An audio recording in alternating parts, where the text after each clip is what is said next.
This is Community Radio Networks. It is Tuesday, the 16th of July today.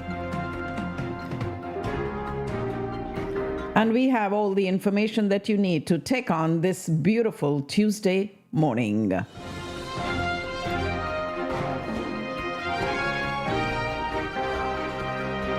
We will start with the world news.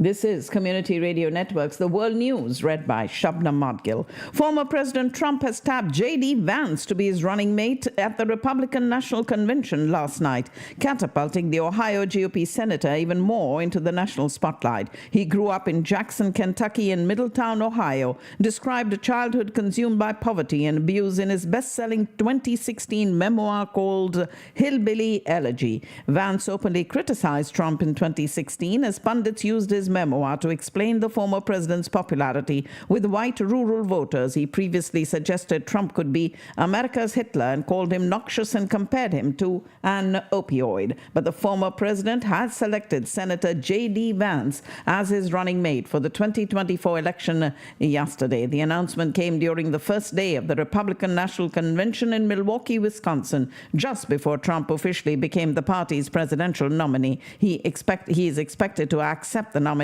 on Thursday. And it is J.D. Vance's wife, Usha Vance, who is with her husband all the time in her profile, rising dramatically now that the former President Trump has chosen her husband in his 2024 running mate. Usha Vance is a highly accomplished attorney and daughter of Indian immigrants, and her husband brings youth and diversity to the Trump ticket. Usha Vance, also known as Usha Chilukuri in her maiden name, raised in San Diego, California. She met J.D. Vance when they were both students at the Yale Law School, and the pair married in 2014 and have 3 children together. Prior to law school, she got a bachelor's degree in history from Yale and a Master of Philosophy degree from the University of Cambridge. She was a registered Democrat until 2014 when she got married to J.D. Vance. After graduating from law school, she completed a number of clerkships, including for the Supreme Court Justice John Roberts. Former President Trump made this unscheduled appearance towards the end of the first night of the Republican National Convention yesterday, wearing a large white bandage over his right ear, where he was injured in the assassination attempt while speaking at a rally in Pennsylvania on Saturday. Donald Trump held back tears as he entered the Republican National Convention in his first public appearance since his assassination attempt, and the 78-year-old looked emotional as he walked into the conference center in Milwaukee. He greeted his family before taking a seat between commentator Tucker Carlson and J.D. Vance, his new running mate. The Republican convention came just 2 days after the attempt on his life. He said his ear had been ripped through by a bullet. The incident prompted a full review by the federal government, and security at this week's convention has been increased. Day 1 of the RNC was the first major political event since Trump survived the assassination attempt. And the day's theme, Make America Safe Once Again. The speakers addressing how Trump plans to stand up for law enforcement and combat crime as well as drugs. The convention resumes today when the focus shifts to immigration, an issue central to Trump's political brand that helped endear him to the GOP base when he began his first campaign in 2015. In her first public statement since the assassination attempt on former President Trump, U.S. Secret Service Director Kimberly Cheatle said the agency will participate fully in an independent review ordered by President Biden, and also said the agency will work with Congress on any oversight action. After conducting more than 100 interviews, searching the suspect's home and vehicle, and cracking into his cell phone, FBI investigators still searching this morning for the motive that led a 20-year-old Pennsylvania man to attempt to assassinate a former president. As that investigation continues, officials with the FBI and the Department of Homeland Security warned about the potential for follow-on or retaliatory acts. FBI officials also said a search of the suspect's vehicle and his home in Bethel Park, Pennsylvania, 53 miles south of where Saturday's campaign event occurred in Butler Township, has been completed. It is learned that on the day of the shooting, the shooter told his father he wanted to go to a shooting range and asked if he could borrow his dad's AR-15 style rifle. Since the father had occasionally allowed him to go target shooting with the semi-automatic firearm, he didn't think anything was suspicious when he let him use the rifle again. The federal investigation into this attempted assassination of the former president is focused on the suspected gunman's motives for the crime and whether he was aided by others. Just moments before the shooting, witnesses in the crowd attempted to point out the armed suspect to Secret Service agents. A Butler Township police officer climbed up on the roof and tried to engage the gunman, who turned his weapon to the officer, causing him to retreat back down. And after being interrupted by the officer, the suspect proceeded to open fire in the direction of Trump, just as the presumptive GOP presidential nominee turned his head to look at a jumbotron, a move that he would later claim possibly saved his life. A few minutes on Saturday changed several lives forever and also put the small town of Butler, Pennsylvania on the map in a very different way. As part of the tragic day, Corey Comparator, the 50-year-old Buffalo Township remembering the hero for shielding his family from gunfire at a gunman as this gunman opened fire on the former president from the rooftop of a nearby building. Family members, friends, and elected officials remember him as a dedicated family man and public servant who went out of his way to help others in the community. Other victims were 57-year-old David Putch of Plum, who is in stable condition after being shot in the liver and chest, but remains in an induced coma. And a second man, 74-year-old James Copenhaver of Moon Township, is also listed in stable condition. The Biden administration announced that independent presidential candidate Robert F. Kennedy Jr. will be getting Secret Service protection. His campaign had requested that for several months, and until now it had been denied, but he is now going to get it. And President Biden returns to the campaign trail today in the battleground state of Nevada, where he will address the NAACP National Convention, a major gathering of black voters, in his first political speech after the attempted assassination of former President Trump. After the shooting of Biden's Republican rival, the Biden campaign immediately pulled its television ads, called off verbal attacks on the former president, and focused instead on a message of unity. Vice President Kamala Harris will take the lead role in the Biden campaign's push to draw attention to GOP divisions during the Republican National Convention, including working to court female voters with a focus on national security and reproductive rights. Tomorrow, the day newly minted GOP vice presidential candidate J.D. Vance will address the GOP delegates in Milwaukee, Kamala Harris will hold a moderated conversation with Republican women in Michigan in what the campaign calls a direct appeal to Republican and independent female voters. A federal judge dismissed the classified documents case against Donald Trump, a shock ruling that clears away one of the major legal challenges facing the former president. And a jury in New York City expected to resume deliberations today in the bribery trial of Senator Bob Menendez, the New Jersey Democrat accused of accepting gold and cash to use his political clout to help 3 businessmen and the Egyptian government. And a Wisconsin father and daughter met a sad, tragic end in Utah's Canyonlands National Park, succumbing to triple-digit temperatures after they got lost and ran out of water. The 52-year-old man and his 23-year-old daughter were hiking on the Syncline Trail.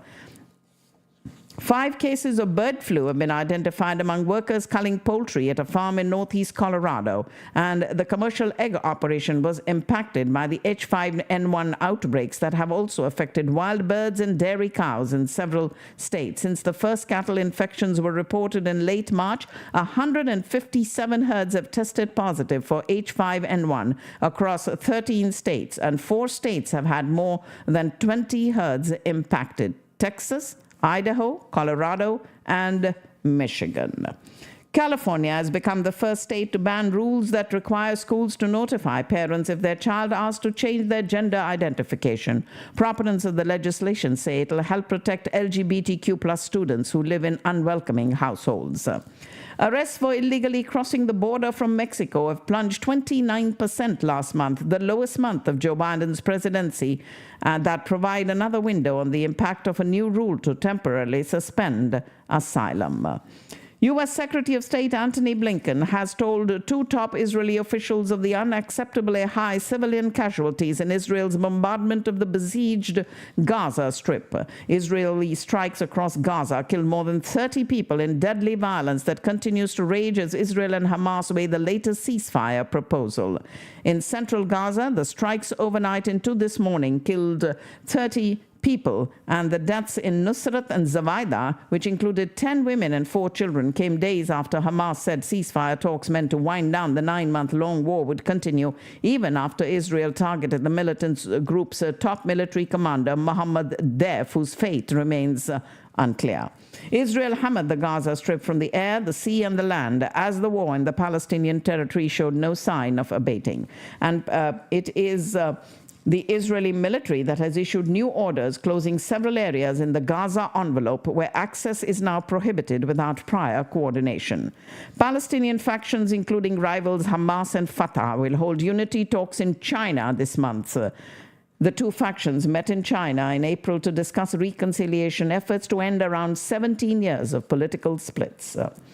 Alberto Fujimori, who is 85 years old, governed Peru with an iron fist for a decade and fled the country amid corruption scandals as well as human rights violations. And he plans to run for president amid a cloud of uncertainty and fractured politics. His daughter, who unsuccessfully ran for president 3 times, announced that drawing attention to the 85-year-old ex-president who was released from prison in December after an appeals court reinstated his pardon. And that is Alberto Fujimori, who had governed Peru with an iron fist for a decade, wanting now to run again. Lionel Messi was in tears after injury prevented him from finishing what is likely to be his last match for Argentina at a major tournament, but his teammates came through for their captain by delivering the Copa America title on Sunday. The 8 times Ballon d'Or winner hurt his ankle in the 36th minute of the final against Colombia, but soldiered on until the 66th minute at Hard Rock Stadium in Florida, when he limped off the field in tears before strapping an ice pack to his swollen ankle on the bench. Argentina won a record 16th Copa America title by beating Colombia thanks to that extra time goal after the final was delayed for over an hour due to thousands of ticketless fans trying to get into the stadium. And Gareth Southgate announced he's leaving his role as England manager after they lost to Spain in the European Championship final, their second straight loss in the final of the Continental tournament. He took charge in 2016 and oversaw 102 games, leading the team to the World Cup semi-finals in 2018 as well as the Euros final in 2021 and 2024. But England lost 2-1 to Spain in Sunday's showpiece, and Southgate said after the game that he would discuss his future in charge of the national team.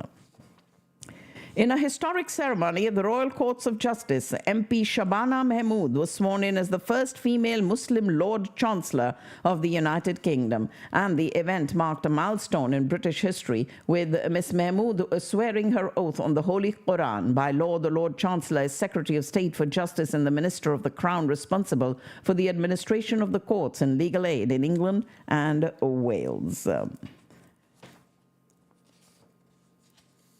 Top officials of the European Union will boycott informal meetings hosted by Hungary while the country holds the European Union's rotating presidency after Hungary's pro-Russian Prime Minister Viktor Orbán held a series of rogue meetings with foreign leaders about Ukraine that angered his European partners. And Germany's top security official banned a far-right magazine, accusing it of stirring up hatred against Jews, people with immigrant roots, and parliamentary democracy. Interior Minister banning the Compact magazine and the company that publishes it. Compact magazine, as well as a film production company, Conspect Film. A majority of Germans believe that conditions in their country have worsened since former Conservative Chancellor Angela Merkel's tenure ended. According to a survey, 61% believe that conditions have worsened since her departure. West Africa's Ivory Coast became the first nation in the region to begin administering the world's latest malaria vaccine to children. The World Health Organization approved vaccine is part of a program that initially seeks to cover roughly 250,000 children under 2 years old. The introduction of the new 3-dose shot comes 6 months after the world's first malaria vaccine, a 4-dose shot, was rolled out in Cameroon. President Paul Kagame has won 99% of the vote in provisional results from yesterday's presidential election in Rwanda, according to the electoral authorities, an outcome that was widely expected as the country's longtime ruler aims to extend his three-decade grip on power. He is on course to extend this rule by another 5 years in this landslide victory. Police in Kenya hurled tear gas canisters today to break up protests in Nairobi and several other towns and cities, accusing the president of poor governance and demanding his resignation despite his dismissal of nearly the entire cabinet last week. Businesses in Nairobi remain closed for fear of a repeat of the looting that occurred during demonstrations last week when protesters stormed into parliament and several were killed by police. Kenyan police say they arrested a suspected serial killer who confessed to murdering 42 women, including his wife, and discarding their dismembered bodies in a Nairobi rubbish dump. 9 bodies trussed up in plastic bags have been hauled since Friday from the site of an abandoned quarry, a gruesome discovery that has horrified the nation of Kenya.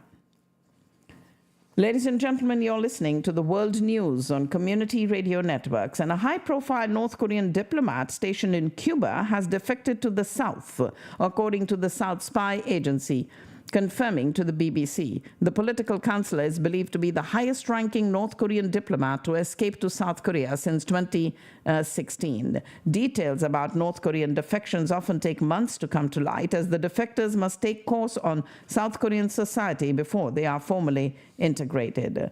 In the shadow of what looks like Seoul's colossal Chrome space station, it is the Dongdaemun Design Plaza, where hundreds of defectors from North Korea gathered for lively celebrations, marking the first nationwide North Korean Defectors Day. The inaugural event, declared by the government to be held each 14th of July, recognizes approximately 34,000 North Koreans who escaped the authoritarian grip of Pyongyang to resettle in the South, leaving behind legacies of fear, deep familial ties, and days devoted to a repressive regime often seen as frozen in time.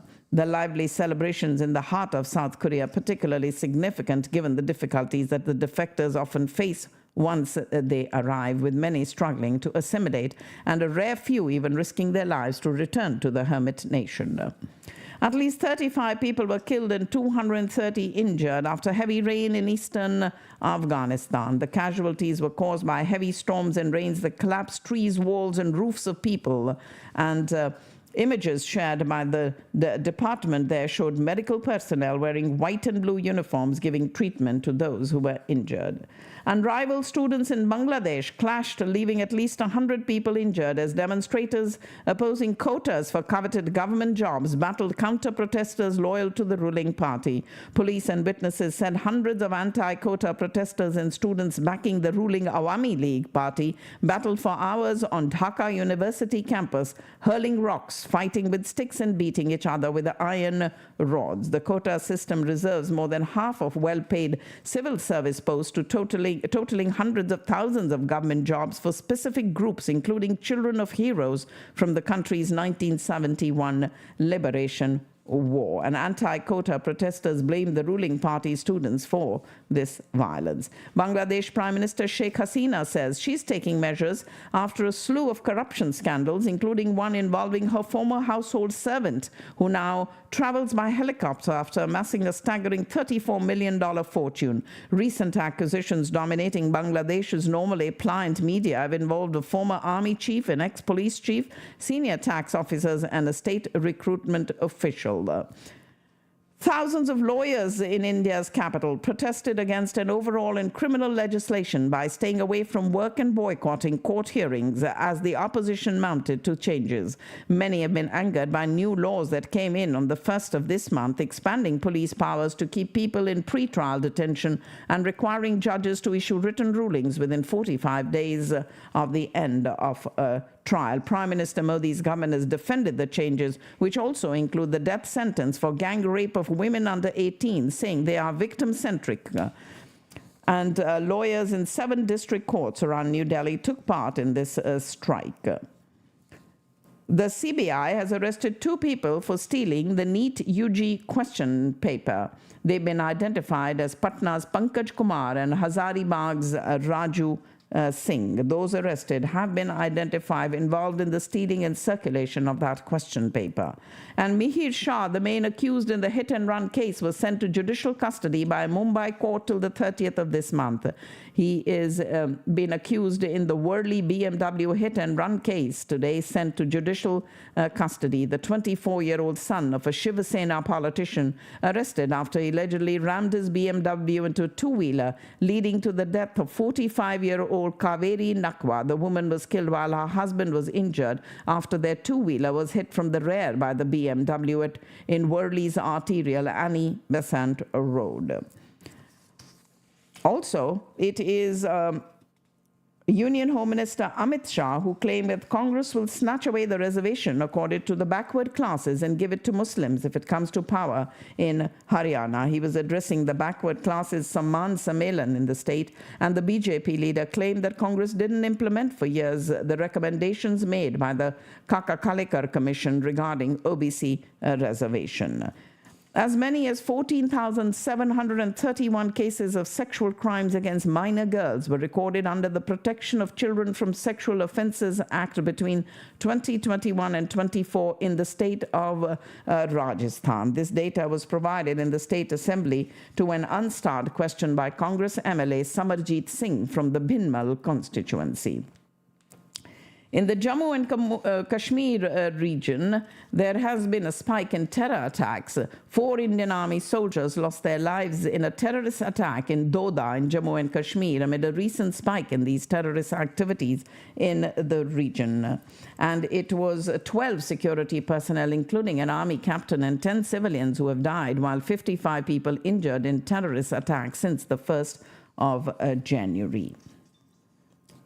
Either it is KL Rahul or Shubman Gill that will lead India into the Sri Lanka ODIs, as Hardik Pandya had decided to pull out of the 3-match series due to personal reasons. He's requested the board to give him a break during the 3-match ODI series against Sri Lanka, paving the way for either KL Rahul or Shubman Gill to take over captaincy, as regular captain Rohit Sharma is also unlikely to feature in that tour. The star all-rounder is the front-runner, though, to lead India in the 3-match T20I series that will precede the ODIs in Sri Lanka. India's tour of Sri Lanka will begin with the T20I series on the 27th of this month. The Pakistan Cricket Board wants the Board of Control for Cricket in India to provide written proof of the Indian government's denial of permission in case the team refuses to come to Pakistan for the 2025 Champions Trophy, citing a travel ban on security grounds. According to the Press Trust of India, the Pakistan Cricket Board also wants the matter to be sorted out as soon as possible, given that the 8-nation tournament is scheduled for February and March. While the annual conference will be held in Colombo, that doesn't have any discussions on any hybrid model about India playing their games in the UAE on its agenda. The Pakistan Cricket Board has made several decisions for the uplift of the national team, which has struggled of late. Some of them have been taken in the past, but their implementation has been an issue, and whether it happens this time around remains to be seen. A 3-hour-long meeting was held at the National Cricket Academy, where PCB Chief Mohsin Naqvi decided to make fitness tests and participation in domestic cricket compulsory for international players, while also deciding that central contracts would now be reviewed on a yearly basis instead of 3 years. The federal government's move to ban the PTI has attracted flack from across the political spectrum, with stakeholders calling the move undemocratic, which could have far-reaching ramifications if executed. Besides the PTI, leaders from other parties, including the PPP, Awami National Party, Jamiat Ulema Islam and Jamiat Islami, have criticized this decision. In a press conference, PTI leaders responded to the move, calling it the result of the embarrassment faced by the government following the Supreme Court decision, which returned reserved seats to PTI, making it the largest party in the lower house of parliament. Leader of the opposition, Omar Ayub Khan, flanked by party chairman Barrister Gohar Ali Khan and other leaders, said the government wanted to scare 240 million people through coercion, intimidation, and harassment, but the PTI was not one to be intimidated, and vowed that they had fought and would continue to battle the elements hell-bent on plunging the country into the quagmire of destruction and anarchy by giving their wish the status of the law. On the other hand, the PPP distanced itself from the potential ban on the PTI, saying its leadership was not taken on board regarding that decision. Ex-PPP Senator Mia Raza Rabbani, in a statement, said that the talk of banning a political party by the government was against all norms of democracy and urged the government to refrain from taking such a step. Another PPP stalwart, Farhatullah Babar, also criticized this move. The Islamabad High Court ordered the authorities to release PTI activist Sanam Javed and stop the police from arresting her till Thursday. The decision has provided some respite to her, who has been incarcerated for over a year after being booked in a dozen cases since the 9th of May. And the Lahore High Court discharged her in a case of the May 9th riots registered in Gujranwala. President Zardari said Pakistan offers great investment opportunities and invited foreign countries to benefit from its investment-friendly environment. The president was addressing a ceremony at the Evan-e Sadr, where envoys of 7 countries presented their diplomatic credentials. They were presented by Zimbabwe's ambassador-designate to Pakistan, also Tajikistan's ambassador-designate, as well as Argentina's ambassador-designate, Myanmar's ambassador-designate, as well as those from Cambodia and Botswana. The envoys also held separate meetings with the president. A terrorist attack targeting Bannu cantonment martyred 8 members of the security forces, while a retaliatory operation killed 10 terrorists. And this was effectively thwarted by security forces personnel, which forced the terrorists to ram an explosive-laden vehicle into the perimeter of the wall of the cantonment. The Supreme Court is considering appointment of retired judges to decide over 54,000 pending cases in Islamabad. The Judicial Commission appoints judges to superior courts, meeting this week to deliberate on the appointment of 4 retired judges as ad hoc members of the court. Ladies and gentlemen, that's all I have in the world news for you today, but I do have your financial news coming up in a separate segment in just a minute. Stay with us right here on Community Radio Networks.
All right, let's get you all the financial news that you need to know as we go ahead and bring all the information that is necessary to take on the day today, which is Tuesday, the 16th of July. Treasuries have risen with the 10-year benchmark yield trading near the lowest since March as traders put their faith in the Federal Reserve to begin an easing cycle in September. Contracts for the S&P 500 steady as traders await U.S. retail sales data later for fresh insights on whether inflation and growth have cooled enough to satisfy policymakers who are deliberating when it's safe to begin bringing down interest rates. The Dow Jones Industrial Average advanced yesterday as investors bet the unsuccessful assassination attempt on former President Trump will lead to big gains for the Republican presidential candidate and the GOP at the polls in November. Friendlier fiscal policies ahead were seen as further spurring a broadening out of the bull market that started to take shape last week. Small cap shares and banks climbed yesterday.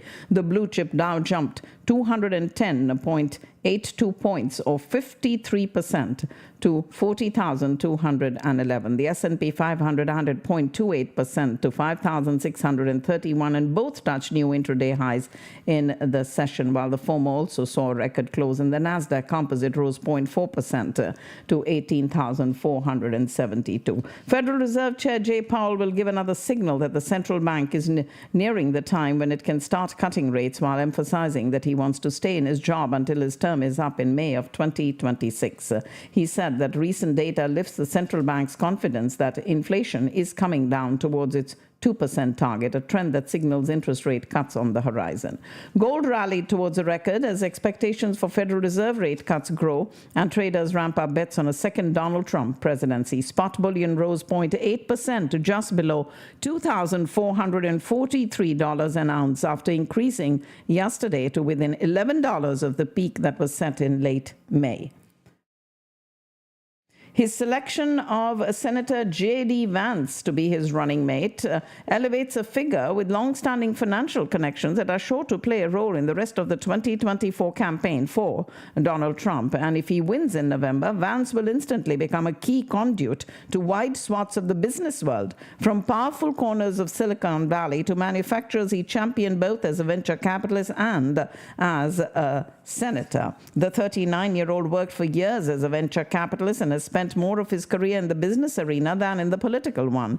It was in this early phase of his career that he forged connections that then shaped his political career. After graduating from Yale Law School in 2013, he spent time living in San Francisco, where he worked at Mithril Capital. The firm was co-founded by Peter Thiel, the former PayPal CEO, who has long been a major giver to Republicans, as well as Ajay Royan. Vance also spent time in his earlier career in Washington, D.C., where he worked for former AOL CEO Steve Case's venture capital firm Revolution LLC on a project to expand capital opportunities to towns like Middletown, Ohio, where he was born. Tesla CEO Elon Musk has said he will donate $45 million a month to a pro-Donald Trump political group. He's backing America PAC, a fundraising group established in May that aims to put Trump back in the White House. The richest man in the world, Elon Musk, endorsed Trump for the first time in the aftermath of Saturday's assassination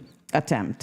Tesla Inc. is looking to hire nearly 800 new employees 3 months after Chief Executive Officer Elon Musk hastily ordered the largest round of layoffs in the company's history. The roles have steadily popped up on Tesla's careers page in recent weeks, with positions spanning artificial intelligence specialists to more run-of-the-mill service jobs. And Apple Inc. is surged to another record high yesterday after the tech giant was named a top pick at Morgan Stanley, with the broker seeing the launch of the company's artificial intelligence platform triggering a record rush among users to upgrade their smartphones, tablets, and computers. Amazon Prime Day is expected to drive record online spending in the U.S. Today and tomorrow. Prime Day has become an industry-wide shopping phenomenon, and it will be even more crucial this year for retailers that are struggling to sell products that typically go on sale during during this period. Macy's scrapped talks with an investor group comprising Ark House Management and Brigade Capital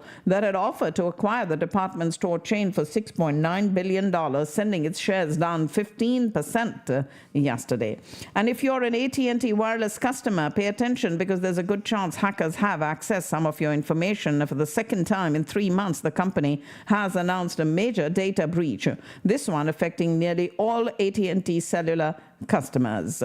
United Health today forecast a bigger hit to earnings this year from a February hack at its tech unit as it rolls out loans to support affected healthcare providers and records higher expenses from notifying customers. Shares of the company fell 2.4% despite a beat on second quarter profit as the health insurance titan spent more on members' medical services, a closely tracked metric by investors. Morgan Stanley's profit rose in the second quarter as investment banking activity rebound.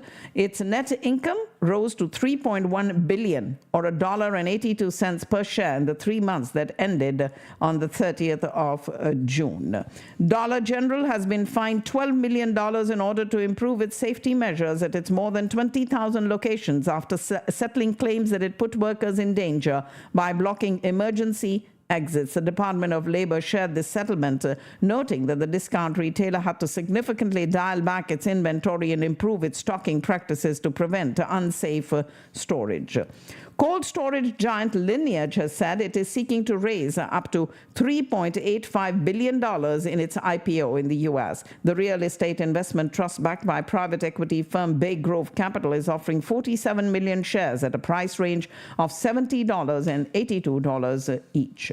Symphony AI, a U.S. artificial intelligence company whose products help the likes of Pepsi predict demand and financial companies spot fraud, is preparing to go public in the second half of next year, according to its chief executive. Sanjay Dhawan, CEO at Symphony AI, said the firm is in talks with banks but declined to disclose details or stages of preparations.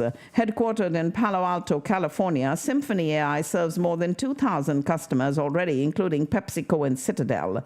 Predictive AI remains central to the company's products, although it has added generative AI features.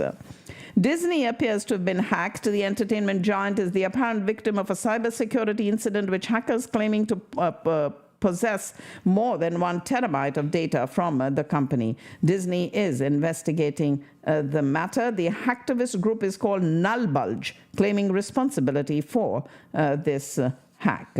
And the governor and lieutenant governor say Texas will investigate the ongoing power outages around Houston as a result of Hurricane Beryl. The system made landfall a week ago, and Beryl knocked out power to 2.26 million customers of Central Point Energy. And Central Point has said power had been restored to more than 2 million of those customers and expects to complete restoration to 98% of them by the end of the day tomorrow. Russian cybersecurity company Kaspersky Lab will gradually wind down its U.S. operations and lay off its U.S.-based employees after the Department of Commerce announced a ban on the firm selling its products in the U.S., citing national security concerns.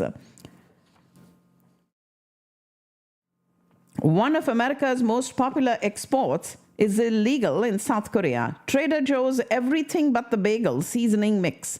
The blend, which is popular with influencers and regularly spotted in recipes on TikTok, contains salt, minced garlic, sesame seeds, and poppy seeds, the last of which is banned in South Korea. Travelers arriving at Seoul's Incheon airport recently have reported seeing signs specifically mentioning everything but the bagel seasoning mix not being permitted.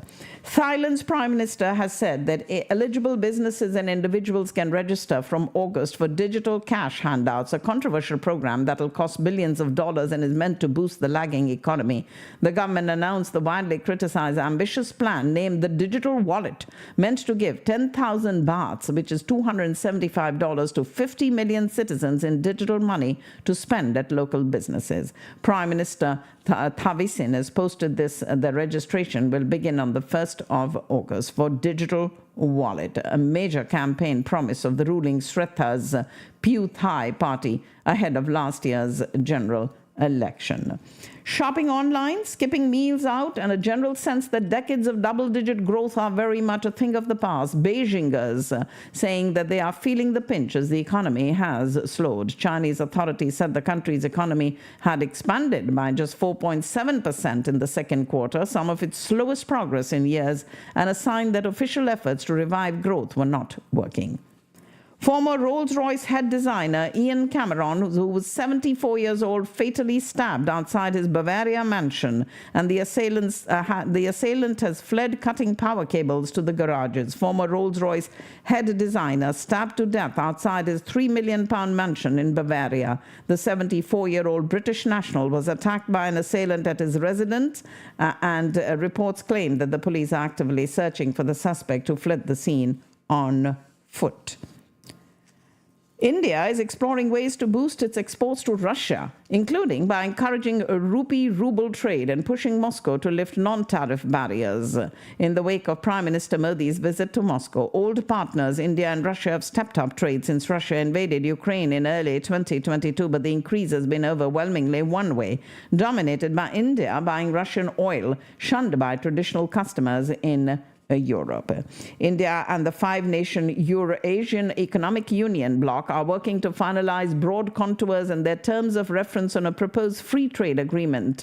The five members of the Eurasian Economic Union are Armenia, Belarus, Kazakhstan, Kyrgyzstan, and Russia. The Global Trade Research Initiative today raised serious concerns of the surge in the import of precious metals from the UAE under a free trade agreement with India, demanding an investigation, citing the negative impact on the domestic jewelry industry and potential annual revenue loss for India. And the key issue centers around the India-UAE Comprehensive Economic Partnership Agreement that permits unlimited imports of gold, silver, platinum, and diamonds from the UAE into India with zero tariffs in the coming years. India's 4-week platinum imports from mid-June have eclipsed to 2023's total as the bullion dealers exploited a loophole by registering alloys containing around 90% gold as platinum to avoid higher duties. And when Finance Minister Nirmala Sitharaman presents Budget 24-25 on the 23rd of this month, a large number of Indians will look for one change with hope and fear: the capital gains tax. While many hope the government gives incentives on this count, others fear any change in the capital gains tax will increase the tax burden on them. India's defense budget from 20 to 24 reflects strategic recalibrations, geopolitical shifts, and economic challenges, and this period has witnessed significant fluctuations in spending patterns driven by modernization imperatives, border tensions, and initiatives aimed at enhancing self-reliance in defense manufacturing. The storied founder of Baiju is losing control of his eponymous company after an Indian court pushed it into insolvency, a landmark ruling that may seal the fate of a startup that once symbolized India's technology ambitions. Entrepreneur and former billionaire Baiju Ravindran now has few options left to try and salvage a company that ranked among the world's most valuable internet startups at its peak. Today, the National Company Law Tribunal allowed bankruptcy proceedings to begin against the firm and installed an interim resolution professional to replace the founder following a petition from one of its creditors, the country's powerful cricket governing body. The court also invited other creditors, Baiju's employees and vendors, to file claims.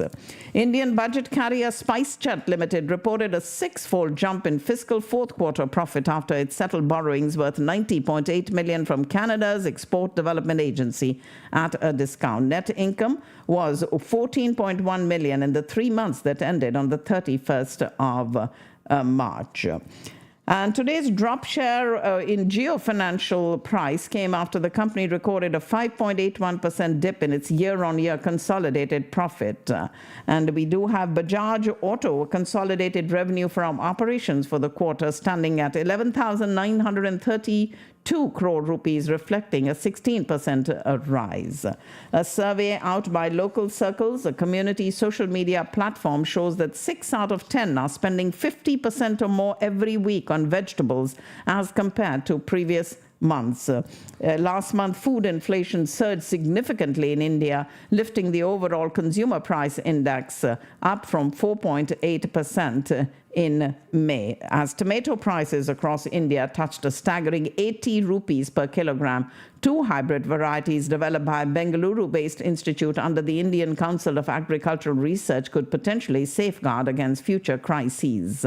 However, the success hinges on wider adoption and increased cultivation area. Indian farmers have accelerated the planting of summer-sown crops such as paddy, soybean, cotton, and corn following above-average monsoon rainfall this month that came after a deficit last month. Summer rains, critical for economic growth in Asia's third-largest economy, usually begin in the south around the 1st of June before spreading nationwide by the 8th of July, allowing farmers to plant their summer crops. Banks in some states across India will be closed tomorrow on the occasion of Muharram, which marks the first month of the Islamic calendar. All private and public banks closed on the second and fourth Saturdays, along with Sundays, national and regional holidays, as per the Reserve Bank of India. But there will be banks closed because of Muharram. Pakistani heartthrob Fawad Khan reportedly set to return to Bollywood after an 8-year hiatus. News about him starring alongside Vani Kapoor surfaced earlier this month, with sources confirming that the film would go into production soon. It is Indian outlets reporting that Fawad Khan has 2 Bollywood projects in the pipeline, the second being an appearance in Kartik Aaryan's highly anticipated comedy horror film Bhool Bhulaiya 3. Although an official announcement from the makers and director Anis Bazmi is still pending, rumors of Fawad Khan's potential cameo have the fans excited. His last appearance in Bollywood was in the 2016 romantic drama Dil Hai Mushkil alongside Ranbir Kapoor and Anushka Sharma. Global rating agency Moody's today said that Pakistan's staff-level agreement with the International Monetary Fund improves funding prospects but ability to sustain reforms key to easing liquidity risks. Despite the agreement clinch with the International Monetary Fund last week, the financial sector in Karachi is not sure about the future trends in interest rate as inflation is expected to shoot up, while political uncertainties are taking more space in the current economic scenario. The government in Islamabad has set a new ambitious export target of $60 billion over the next 3 years, despite changes to the tax structure in the budget that have sparked widespread discontent among the country's exporters. Businessmen were up in arms against the independent power producers, urging the government to revisit the agreement in the larger interest of consumers and industries to bring down the electricity tariffs to help revive industrial and export activities. And the Sindh Food Authority has ordered a private company to immediately withdraw from the market its 11 packaged snack products after a laboratory declared them unfit for people's consumption. Slanty vegetable snackers hot masala, snackers pizza, Twitch classic, potato sticks, cheese ball masala and cheese ball cheese, along with Kai Korean hot, Kai spicy masala and Kai malawak. The company had applied for registration of 24 products and samples were sent for the food testing lab, and Sindh Food Authority gives the firm 3 days to recall these products from the market because they have not been approved for human consumption. Ladies and gentlemen, that's all I have in the financial news for you. I do have your final segment of the program coming up in just a minute. Stay with us right here. Community Radio Networks on this beautiful Tuesday morning, and it is the 16th of July today.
All right, this is the final segment of our program today. It is the morning show here where you get all the information to take on the date. And today is Tuesday, the 16th of July. Let's get you some stories from the annals of history that happened on today's date. Father Juniper Serra, a Spanish Franciscan missionary, founded the first Catholic mission in California on the site of present-day San Diego. After he blessed his new outpost of Christianity in a high mass, the royal standard of Spain was unfurled over this mission, which he named San Diego de Alcala. He came to Spanish America and served in the Sierra Gorda missions and then in south central Mexico. A very successful missionary, he was appointed a member of the Second Spanish Land Expedition to Alta California. Now, ladies and gentlemen, this happened on today's date, the 16th of July in 1769, the first Catholic mission in California on the site of present-day San Diego. And on the 16th of July in 1790, in signing the Residence Act, the young American Congress declares that a swampy, humid, muddy, and mosquito-infested site on the Potomac River between Maryland and Virginia will be the nation's permanent capital. Washington, in the newly designated Federal District of Columbia, was named after the leader of the American Revolution and the country's first president, George Washington. It was he who saw the area's potential economic and accessibility benefits due to the proximity of navigable rivers. He had been in office just over a year when the capital site was determined after a French architect and city planner named Pierre L'Enfant to design the capital. In 1793, the first cornerstones of the president's mansion, which was eventually renamed the White House, were laid. George Washington, however, never lived in the mansion as it was not inhabitable until the year 1800. Instead, President John Adams and his wife Abigail were the White House's first residents. They lived there less than a year. Thomas Jefferson moved in 1801. But it was on today's date in 1790 that the Residence Act was signed, giving this area called Washington the newly designated Federal District of Columbia, and was chosen by George Washington to be the capital of the country. In Yekaterinburg in Russia, Tsar Nicholas II and his family are executed by the Bolsheviks, bringing an end to the 3-century-old Romanov dynasty. And that happened on today's date in the year 1918. Crowned in 1896, Nicholas was neither trained nor inclined to rule, which did not help the autocracy he sought to preserve among a people desperate for change. And the Romanov family is executed, ending a 300-year imperial dynasty on today's date in 1918. The world's first parking meter, known as Parkometer Number 1, is installed on the southeast corner of what was then First Street and Robinson Avenue in Oklahoma City on the 16th of July, 1935. The parking meter was the brainchild of a man named Carl McGee, who moved to Oklahoma City from New Mexico in 1927. He had a colorful past as a reporter for an Albuquerque newspaper and played a pivotal role in uncovering the so-called Teapot Dome scandal, in which Albert Fall, then Secretary of the Interior, was convicted of renting government land to oil companies in return for personal loans and gifts. But it was he who did the world's first parking meter installation on the 16th of July, 1935 in Oklahoma City. And despite the opposition there, first meters were installed by a dual parking meter company beginning that year. And they cost a nickel an hour and were placed at 20-foot intervals along the curb that corresponded to spaces painted on the pavement. On the 16th of July 1945, at 5:29 a.m., the Manhattan Project yields explosive results as the first atom bomb is successfully tested in Alamogordo in New Mexico. Plans for the creation of a uranium bomb by the Allies were established as early as 1939 when Italian emigre physicist Enrico Fermi met with U.S. Navy Department officials at Columbia University to discuss the use of fissionable materials for military purposes. That same year, Albert Einstein drafted a letter with the Hungarian-born physicist Leo Szilard and sent it to President Franklin Roosevelt, supporting the theory that an uncontrolled nuclear chain reaction had great potential as a basis for a weapon of mass destruction. The federal government granted a total of $6,000 for research, but in early 1942, with the U.S. now at war with the Axis powers, the fear mounting that Germany was working on its own uranium bomb, the War Department took a more active interest, and limits on resources for the project were removed. And the first atomic bomb test successfully exploded on today's date in the year 1945. J.D. Salinger's only full-length novel, The Catcher in the Rye, is published by Little Brown on today's date in 1951. The book about a confused teenager disillusioned by the adult world is an instant hit and will be taught in high schools for decades. The 31-year-old author had worked on the novel for a decade. His stories had already started appearing in the 1940s, many in The New Yorker. But it was not until 1951 that he published Catcher in the Rye. At 9:32 a.m. on today's date in 1969, Apollo 11, the first U.S. lunar landing mission, is launched on a historic journey to the surface of the moon. After traveling 240,000 miles in 76 hours, Apollo 11 entered into a lunar orbit on the 19th of July. The next day, the lunar module Eagle, manned by astronauts Neil Armstrong and Edwin Buzz Aldrin, separated from the command module, where a third astronaut, Michael Collins, remained. 2 hours later, the Eagle began its descent to the lunar surface, and the craft touched down on the southwestern edge of the Sea of Tranquility. Armstrong immediately radioed to Mission Control in Houston a famous message: "The Eagle has landed." And 5 hours ahead of the original schedule, Armstrong opened the hatch of the lunar module. 17 minutes later, he spoke the following words to millions listening at home: "That's one small step for man, one giant leap for mankind." And a moment later, he stepped off the lunar module's ladder, becoming the first human to walk on the surface of the moon. Apollo 11 launched on today's date in 1969, taking the first man to walk on the surface of the moon. On today's date in 1973, a little more than a year after the break-in at the Watergate Hotel led to a widening scandal, explosive news is revealed during a live broadcast of the Watergate hearings in the Senate. A secret taping system inside the White House had recorded all of President Richard Nixon's telephone calls and in-person conversations. Alexander Butterfield, deputy assistant to the president during Nixon's first term, had informed Senate investigators about the existence of these White House recordings a few days earlier and explained how the secret system worked, and shared the shocking revelation during live testimony before a Senate committee. Existence of Watergate tapes revealed in live testimony on today's date in 1973. More than 1,000 people were killed when a 7.7 magnitude earthquake strikes Luzon Island in the Philippines on the 16th of July, 1990.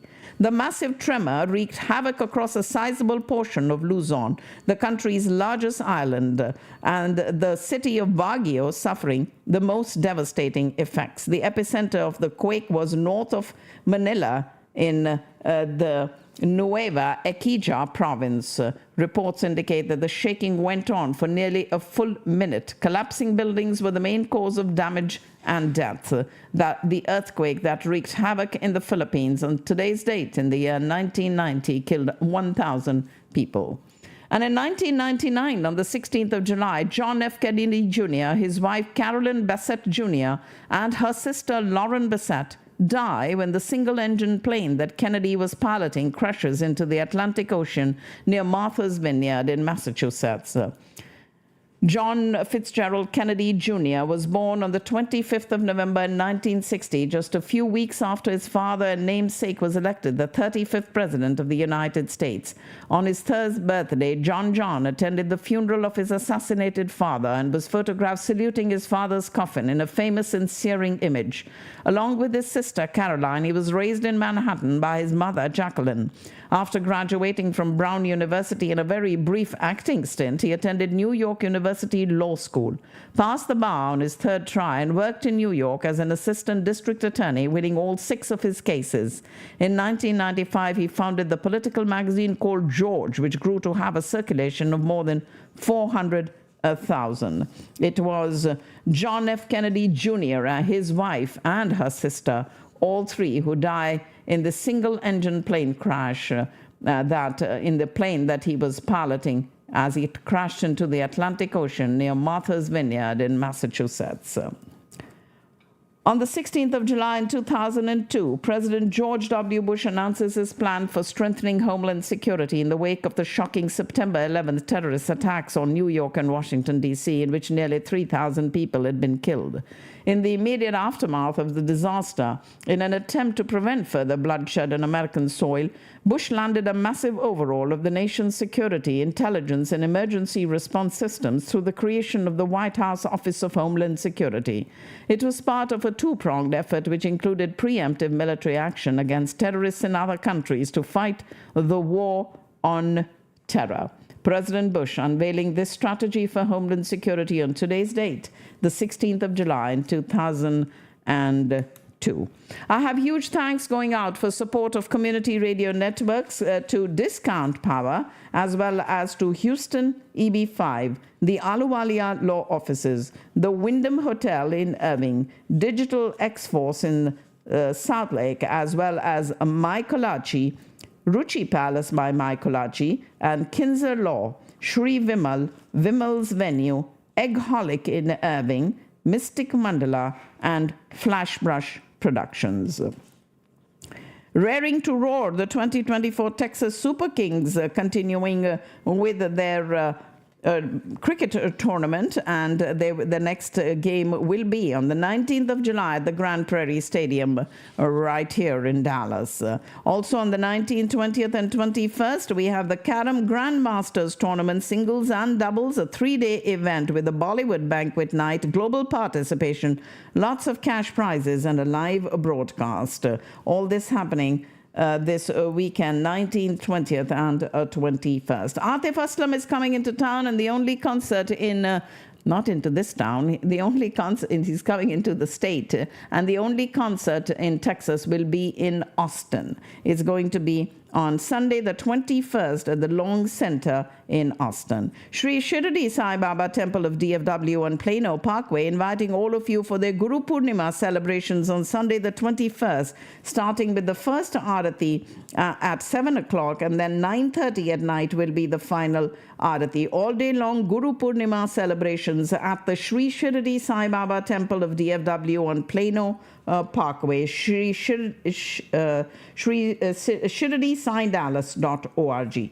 ShirdiSaiDallas.org is their website, and you can even call them at 469-467-3388. Wish Wins Spellathon for 2024 has been announced, and the preliminaries for the juniors are going to be on the 26th and 27th, and the preliminaries for the seniors on the 28th and 29th. Shahnaz Gill is going to be at the Grandian Event Center on Parkwood Boulevard in Frisco on the 27th of this month, and Noor International's 5th Cruise Mushaira on Saturday the 27th. We have the Indian Cultural Heritage Foundation proudly presenting a spectacular dance musical, Krishna, Fire to Frost, by a dynamic dancing duo, Nirupama and Rajendra, and a troupe of 21 artists with them. Ladies and gentlemen, this is on the 3rd of August at 5 o'clock in the Moody Performance Hall, and tickets are available at Ticket DFW.